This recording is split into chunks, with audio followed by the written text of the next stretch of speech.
যেখানে জমিদাতারা চাকরি পাচ্ছে। ফের দেউচা পাচামিতে চাকরি 264 জন জমিদাতা, তাদেরকে চাকরির নিয়োগপত্র দেওয়া হয়েছে। পুলিশের কনস্টেবল পদে চাকরির নিয়োগপত্র, এবং সব মিলিয়ে কতজন পেয়েছে?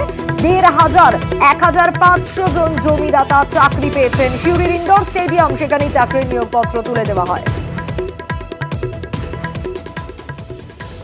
খুবই আনন্দ লাগছে। দীর্ঘ সময় ধরে হচ্ছিল না, এই ভোট ইলেকশন এইসবের জন্য আটকেছিল। তারপরে দীর্ঘ প্রতীক্ষার পর হয়তো আমরা পেয়েছি আজকের দিনে। প্রচণ্ড খুশি। আমরা জমিদাতা, আমরা জমি দিয়েছি। খুবই ভালো লাগছে, এতদিন পর আমরা পেলাম, সবার মনের আশাও পূরণ হলো, আমরা প্যাকেজও পেয়েছি নিজের মতো। আমরা খুব খুশি। আমরা চাই আগামী দিনে আরও যারা আছে তারা এইভাবে আমাদের মতোই চাকরি পাক। আমরা সকলে স্বেচ্ছায় দিয়েছি। আমাদেরকে দেওয়ার কারণ মুখ্যমন্ত্রী প্যাকেজ ঠিকঠাক দিয়েছেন, তার জন্যই জমি দেওয়া হয়েছে। আজকে 12 নম্বর এবং 13 নম্বর লটের 264 জন জুনিয়র কনস্টেবল তারা কিন্তু আজকে নিয়োগপত্র পেলেন। এখনও পর্যন্ত প্রায় 1400 নিয়োগপত্র হয়ে গেছে, এবং আমরা আরও আগামী দিনে প্রায় 100 জনের মতো গ্রুপ ডি আমাদের নিয়োগপত্র এটা প্রসেসিংয়ের মধ্যে আছে, এটা চলছে। এটা একটা ধারাবাহিক প্রক্রিয়া। জমি দেওয়ার প্রবণতা কি বেড়েছে? অবশ্যই বেড়েছে। আর এবার নজর রাখতেই হবে মমতা বন্দ্যোপাধ্যায়ের নির্দেশ, আর তারপরেই কিন্তু আমরা দেখেছি যে বিভিন্ন জায়গায় উচ্ছেদ অভিযান চলছে। আর এই জবরদখল, হকার ও জবরদখল সমস্যা নিয়ে কিন্তু বৈঠকে বসতে চলেছেন মুখ্যমন্ত্রী। এই প্রথম বৈঠক নয়, এর আগেও বৈঠক হয়েছে, কিন্তু আবারও বৈঠক করতে চলেছেন মমতা বন্দ্যোপাধ্যায়। এই বৈঠক থেকে কি কি উঠে আসবে সোমরাজের কাছ থেকে জানবো। সোমরাজ, আগামীকাল আবারও বৈঠক রয়েছে, কখন এই বৈঠক, কারা কারা এই বৈঠকে থাকবেন, এবং এই বৈঠকে কি নিয়ে মূলত আলোচনা হতে চলেছে? দেখো, আগামীকালকে নবান্নের বৈঠক যথেষ্টই গুরুত্বপূর্ণ হতে চলেছে। তার কারণ আগামীকালকে যে বৈঠকের আলোচ্য বিষয় হচ্ছে হকার সমস্যা এবং ল্যান্ড এনক্রোচমেন্ট। অর্থাৎ আমরা যে দেখেছি যে গত 3টে যে মুখ্যমন্ত্রী মমতা বন্দ্যোপাধ্যায় প্রশাসনিক বৈঠক করেছেন, সেখানে জমি জবরদখল অর্থাৎ সরকারি জমি কেন দখল হয়ে যাচ্ছে তা নিয়ে কড়া বার্তা দিয়েছিলেন প্রশাসনিক আধিকারিকদের। আর তারপর আগামীকালকের বৈঠকে অন্যতম ইস্যু হচ্ছে সরকারি জমি জবরদখল। মনে করা হচ্ছে কালকের বৈঠকে মুখ্যমন্ত্রী মমতা বন্দ্যোপাধ্যায় বেশ কিছু রিপোর্ট নেবেন, বিশেষত যে তিনি যে রিপোর্ট চেয়েছিলেন বিভিন্ন দপ্তরের থেকে, কত সংখ্যক সরকারি জমি রয়েছে, কত দখল হয়ে গেছে, এই বিষয়গুলি নিয়ে বিস্তারিত রিপোর্ট দেবেন। পাশাপাশি তুমি জানো যে মুখ্যমন্ত্রী মমতা বন্দ্যোপাধ্যায় বলেছিলেন যে যেখানে সেখানে হকাররা বসে পড়ছেন, অর্থাৎ এই হকারদের জন্য বিকল্প কোনো ব্যবস্থা করা যায় নাকি, তা নিয়েও আগামীকালকে বৈঠকে মুখ্যমন্ত্রী মমতা বন্দ্যোপাধ্যায় বেশ কিছু সিদ্ধান্ত নিতে পারেন। এবং তার জন্যই আগামীকালকে বৈঠকে বিভিন্ন থানার আইসি, ওসিদের পাশাপাশি বিভিন্ন জেলার জেলা শাসক, পুলিশ সুপার থেকে শুরু করে পুলিশের উচ্চপদস্থ আধিকারিকরা থাকবেন, বিভিন্ন পুরসভার চেয়ারম্যানরা পর্যন্ত থাকবেন। তবে তাহিরপুর ও ঝালদা এই দুটি মিউনিসিপ্যালিটিকে কালকের মিটিং থেকেও বাদ রাখা হয়েছে। ফলত সব মিলিয়ে আগামীকালকের বৈঠক যথেষ্টই গুরুত্বপূর্ণ হতে চলেছে। দুপুর 12টা থেকে নবান্ন সভাঘরে বৈঠক করবেন মুখ্যমন্ত্রী মমতা বন্দ্যোপাধ্যায়। বেশ সোমরাজ, হকার ও জবরদখল সেই সমস্যা নিয়ে কিন্তু আবারও বৈঠকে বসতে চলেছেন মুখ্যমন্ত্রী, এবং আগামীকাল নবান্নে ফের বৈঠক ডেকেছেন তিনি। ঠিক দুপুর 12টার সময় নবান্নে রয়েছে বৈঠক। এবং অন্যদিকে এরই পাশাপাশি কিন্তু অবশ্যই আমরা নজর রাখবো শুধুমাত্র শহর কলকাতা নয়, এরই পাশাপাশি জেলায় জেলায় বিভিন্ন প্রান্তের ছবি আপনাদের একটু দেখানোর চেষ্টা করি। সিউড়ির ছবি আপনারা দেখছেন, মমতা বন্দ্যোপাধ্যায়ের নির্দেশ, আর তারপরে কিন্তু তৎপর পুরসভা। সরকারি জমি দখলমুক্ত করতে একের পর এক অভিযান চলছে, সেই ছবি আপনাদের দেখাচ্ছি। সিউড়ির ছবি আপনারা দেখছেন, যেখানে কিন্তু হকার ও জবরদখল মুক্ত করতে একের পর এক দোকান ভাঙা হচ্ছে, যে দোকানগুলো ফুটপাথের ওপর অবস্থিত, যাতে ফুটপাথ ক্লিয়ার রাখা যায় সেই ব্যবস্থাই কিন্তু করা হচ্ছে। সিউড়ির ছবি আপনারা দেখছেন, কিভাবে বুলডোজার দিয়ে ভেঙে দেওয়া হচ্ছে একের পর এক রাস্তার ওপর যে দোকান রয়েছে সেই দোকান। সকাল থেকেই কিন্তু উচ্ছেদ অভিযান শুরু হয়ে গিয়েছে। অন্যদিকে আপনাদের এরই পাশাপাশি শিলিগুড়ির ছবিটাও দেখাবো। শিলিগুড়ির বিধান মার্কেট, সেখানেও কিন্তু আশেপাশের এলাকাতে সকাল থেকে একেবারে শুরু হয়ে গিয়েছে অভিযান। দেখছেন সেই ছবি, শিলিগুড়ির বিধান মার্কেটের ছবি। এলাকায় উচ্ছেদ অভিযান চলছে, একেবারে পুলিশ ঘটনাস্থলে পৌঁছে গিয়েছে এবং লোকজনের সঙ্গে কথা বলছেন, যারা দোকানদার, যারা রাস্তায় দোকান করে বসেছেন তাদের সঙ্গে কথা বলছেন। কেন এই জবরদখল, কেন এই এলাকায় এভাবে বসেছেন তারা, যেখানে রীতিমতো রাস্তা আটকে গিয়েছে, তাদেরকে কিন্তু বারবার পুলিশের তরফ থেকে বলা হচ্ছে। এবং এই উচ্ছেদ অভিযান কিন্তু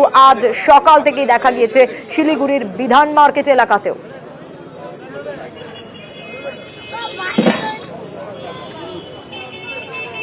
শিলিগুড়ির বিধান মার্কেট এলাকার ছবি আপনাদের দেখাচ্ছি, তার আগে সিউড়ির ছবি আপনাদের দেখাচ্ছিলাম এবং মমতা বন্দ্যোপাধ্যায়ের নির্দেশ, মমতা বন্দ্যোপাধ্যায় ধমক দেন রীতিমতো, আর তারপরেই কিন্তু কোমর বেঁধে ময়দানে নেমে পড়তে দেখা যায়। একেবারে রাস্তা থেকে যাতে হকারদের তোলা যায়, সেই হকার তুলতে কিন্তু বিগত দিনগুলোতেও কয়েকদিন ধরে আমরা দেখছি, বিগত 1-2 দিন ধরে যে এই অভিযান কিন্তু পুলিশের তরফ থেকে চলছে।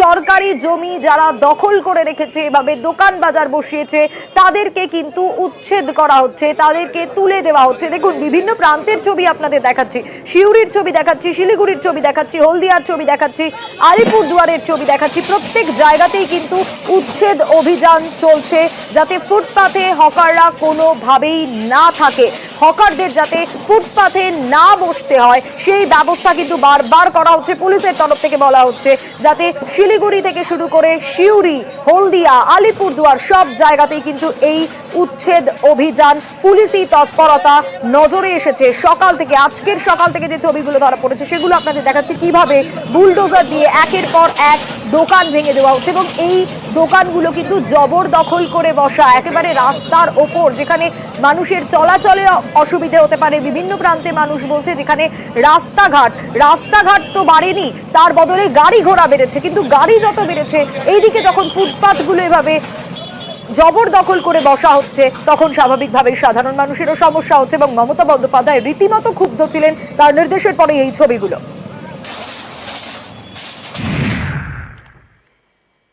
ঠিক যেমনটা আপনাদের বলছিলাম, মুখ্যমন্ত্রীর ধমক আর তারপরে কিন্তু একেবারে কোমর বেঁধে ময়দানে রাস্তা থেকে হকার তুলতে 2 দিন ধরে পথে পুলিশ, সেই ছবিটাই বারবার নজরে আসছে। শুধু তাই নয়, কলকাতা থেকে জেলা সর্বত্র কিন্তু একই ছবি ধরা পড়ছে। স্থানীয় নেতা ও পুলিশের বিরুদ্ধে অন্যদিকে অভিযোগ উঠছে। কি অভিযোগ উঠছে? টাকা নেওয়ার অভিযোগ উঠছে। বাগযুদ্ধে হকার নেতা শক্তিমান ঘোষ ও দেবাশিস কুমার। সল্লেক আমার লজ্জা লাগছে, রাজারহাটেও শুরু হয়েছে এনক্রোচমেন্ট, সল্লেকেও ইচ্ছা মতো সুজিত বোস লোক বসাচ্ছে কম্পিটিশন করে। কেন বাইরের লোক বসবে? এআরডি অফিসের অপোজিটে ছবি দেখালে নিজেরাই লজ্জা পাবেন। এর জন্য কত দিতে হয়েছে? ফুটপাত দখল করে একের পর এক দোকান, এ নিয়ে সোমবার জোর ধমক দেন মুখ্যমন্ত্রী। তারপরেই বিশাল পদক্ষেপ। মঙ্গলবার জায়গায় জায়গায় অভিযানে নামে পুলিশ, অনেক জায়গায় ভেঙে দেওয়া হয় দোকান।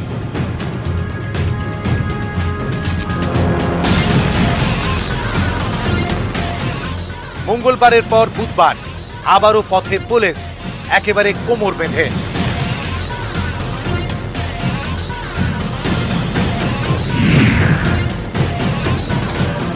এনআরএস হাসপাতালের সামনে ফুটপাত, একের পর এক দোকান। এই এলাকাটি পরে মুচিপাড়া থানার মধ্যে। এদিন এখানে অভিযানে নামে পুলিশ, বেশ কয়েকটি দোকান তুলে দেওয়া হয় প্লাস্টিক। এখানেই মুচিপাড়া থানার দিকে আঙুল তোলেন দোকানদাররা। হ্যাঁ, পুলিশদেরকে টাকা দেওয়া হতো দিদি, পুলিশদেরকে টাকা দেওয়া হতো থানায়, আমাদের লোকাল থানা মুচিপাড়া থানা। এখানে মানে লোক আসতো, ওরা নিয়ে যেত। মাসে টাকা নিত 320 টাকা করে।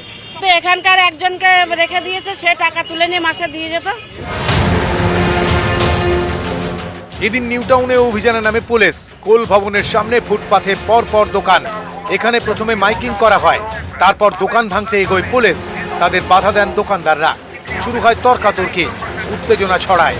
ভেঙে দেওয়া হয় 50টির বেশি দোকান।